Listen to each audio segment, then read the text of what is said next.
Hi everyone, I'm Brandy Dusky. It's nice to meet you. A little bit about me personally. I am married to my husband Ryan and am a parent of 4, 2 stepchildren and 2 of my own. Tessa and Cooper are my stepchildren, and Aiden and little Ryan are my children. Obviously we're not very good at taking family pictures because those boys are in high school now and I don't get those smiles as readily for the camera anymore. So a little bit more about me. I am Grandma Brandy. Tessa gave us Hazel Grace 2 years ago. And she and her fiance, Ryan, the middle Ryan, are that family pictured at the bottom. Some of my hobbies include reading for pleasure, though I don't tend to get to do that as much during the school year. I do enjoy Netflix just to relax in the evenings. My husband and I have engaged in many home renovations for our house, and we are currently working on building a shouse.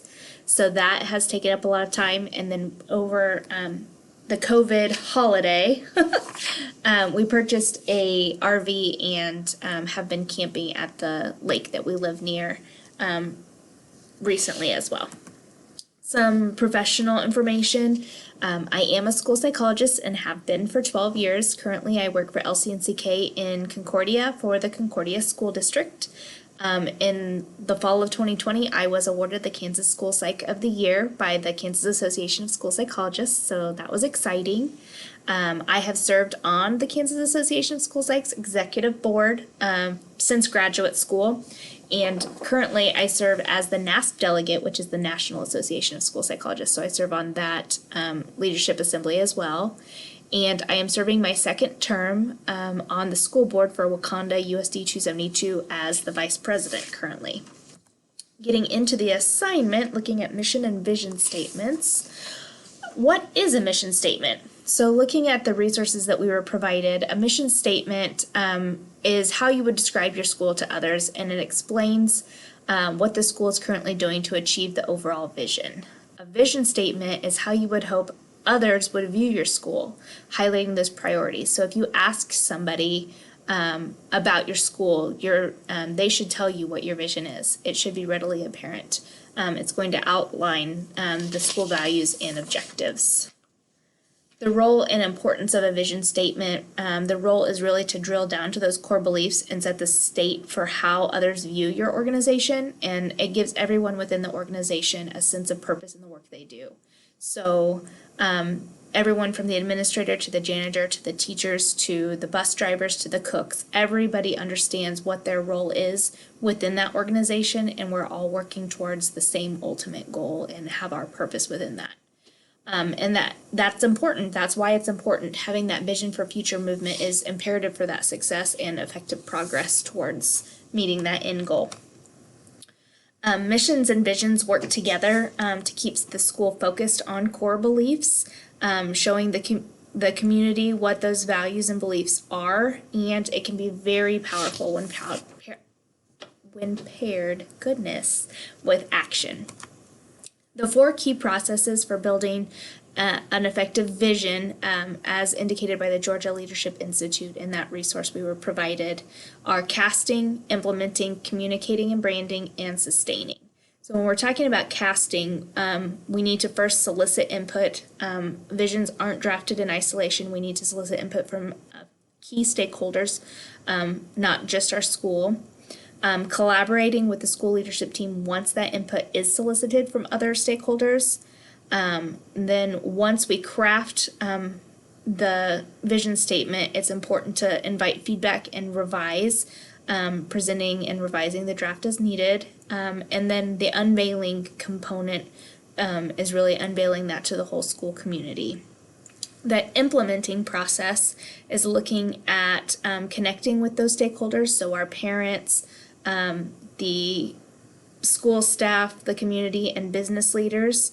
We're looking at doing a needs assessment because that's critical for success. We need to know what we're targeting and why we're targeting it, and then we're not going to fix things that aren't broken. Embedding and living is the next part, and that is requiring ongoing training so that we're always growing and always effectively moving towards that end goal, and then embedding it into our day-to-day, everyday business. The steps for communicating and branding are making a personal promise. So we're not just putting these lofty words out there, not lofty goals. We're personally promising that this is who we are and this is how we're going to get there. Delivering on expertise would be making it ingrained in our behaviors and actions of everybody within the school. Those behaviors and actions of people are important, and making sure that they are ingrained in that the core values is important. Building a reputation, making sure that we're continually making forward movement. It doesn't happen overnight, and it doesn't happen in a vacuum, but stick to it even when it's tough. And then sustaining process is looking at embedding it, making sure it's part of the daily culture. Celebrating the benchmarks. So we're going to set benchmarks to get towards our final goal, but as we achieve those benchmarks, we want to celebrate them and make sure our whole school community is celebrating as well. Hiring around the vision is super important, making sure that we have the right people in the right places. And then revisiting the vision is important as well, because a vision isn't set in stone, and coming back to it to make revisions may be necessary to get where we want to go ultimately. Some actionable statements for mission statements are including academically focused language, because we are schools, so we should be academically focused. Strong academics are the prize ultimately. Lynch also talks about making sure that our objectives are clearly expressed. We want to make sure our words are clear, concise, and accessible to everyone. We don't want to use words that are too big or too broad or not operationally defined. We want to make sure that our missions are clearly displayed and prominently displayed. We don't want it to just be some small little thing that's on the website. We want to make sure that it is clearly displayed everywhere within our school community and school buildings, and.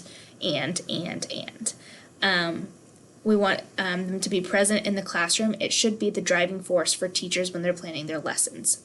Our mission and vision are based on our core beliefs, so if our teachers aren't planning their lessons based around our core beliefs as a school, we're missing the mark. And then we want to actively model through behavior top down. So our administrators should be actively modeling the core values that we have in our missions, and our janitors should, like top down, everybody, all the way down to our students. We want our students to embody those behaviors as well.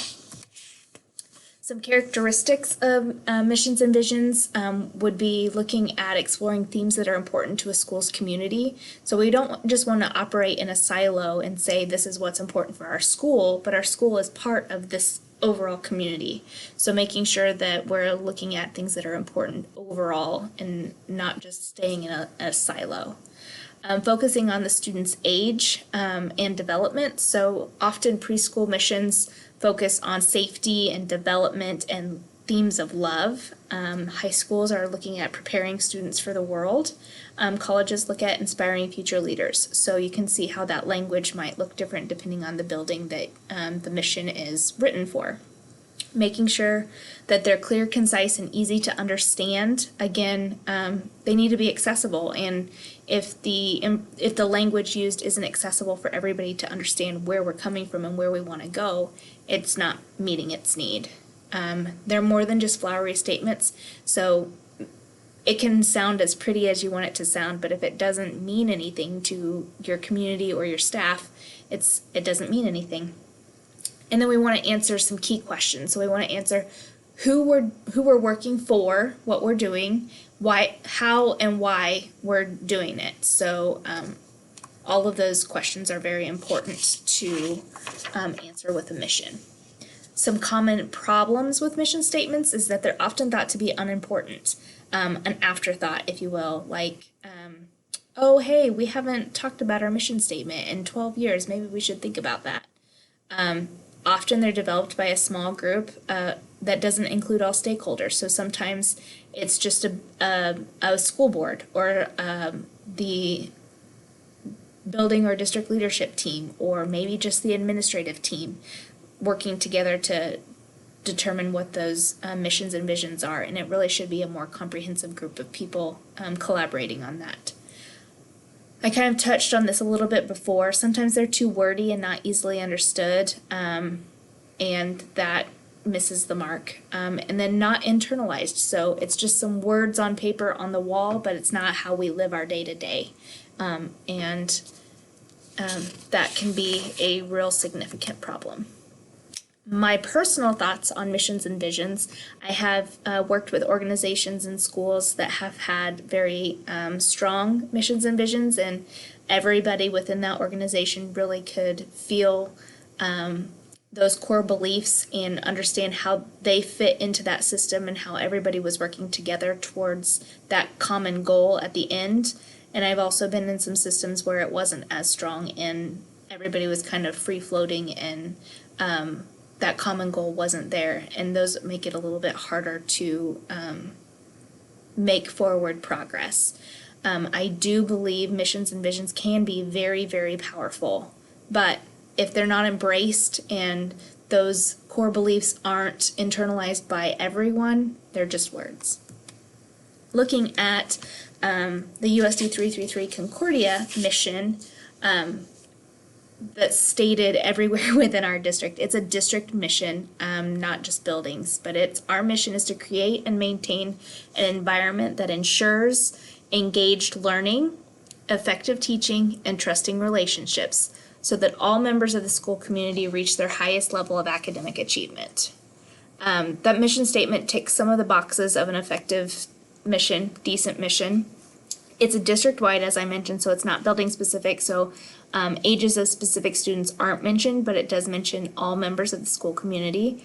The 3 actionable items in the middle, that engaged learning, effective teaching, and trusting relationships, are really the highlight that's branded throughout the district. So the whole mission isn't really everywhere, but those 3 components are embedded in all aspects of the district.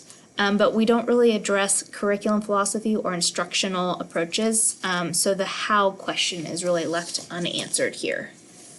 Some things that I would propose to change: it sounds very nice, but kind of flowery, more pie in the sky feeling.